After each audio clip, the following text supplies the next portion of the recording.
Une formation, c'est comme un voyage. On y vit des aventures, on y découvre de nouveaux paysages, de nouveaux visages.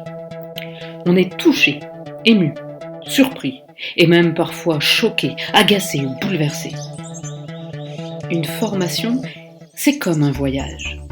Ça fait remonter à la surface des souvenirs d'enfance, de famille, d'école, de vacances. Et tout cela est formateur. On apprend en agissant, on apprend en rencontrant. Il est très utile de garder des traces de toutes ces expériences sensibles. C'est à cela que nous vous invitons à travers ce projet de carnet de voyage. Un carnet de voyage, c'est un outil personnalisé qui permet de conserver les traces d'une aventure, d'un voyage ou d'une formation pour ce qui vous concerne. Mais des traces de quoi ? Des traces de vos observations, de vos ressentis, des traces de vos expériences sensibles. Un livre qui vous a touché, un événement qui vous a marqué, une rencontre avec des professionnels, une situation vécue avec un public. Ce pourrait être par exemple ce jour où vous avez vu le regard d'une maman s'illuminer devant les premiers pas qu'avait fait sa petite fille.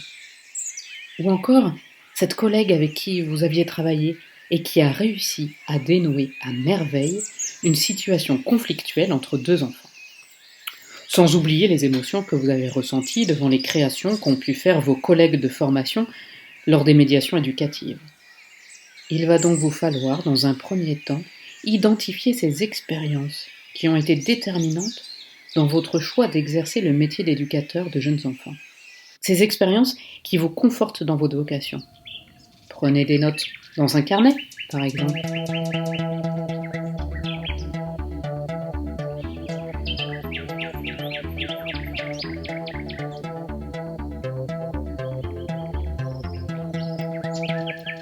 Un carnet de voyage, finalement, ça ressemble beaucoup à un album de littérature jeunesse.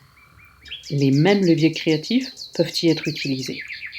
Collage et assemblage de différentes images, textures, écritures, mise en page donnant autant de place aux mots qu'aux illustrations. Pour constituer votre carnet de voyage, vous pouvez donc vous inspirer d'albums jeunesse. N'hésitez pas à en regarder, à en observer, à en feuilleter, à vous en inspirer. Et puis, récoltez des matériaux qui serviront à mettre en forme les expériences sensibles que vous avez listées dans un premier temps. Vous pouvez réunir différents petits objets, des papiers de différentes natures, découper des mots, des photos, des dessins, des pictogrammes dans des magazines. N'hésitez pas aussi à puiser vos idées et vos matériaux directement dans la nature, à dessiner et colorer en frottant des plantes, par exemple, sur le papier.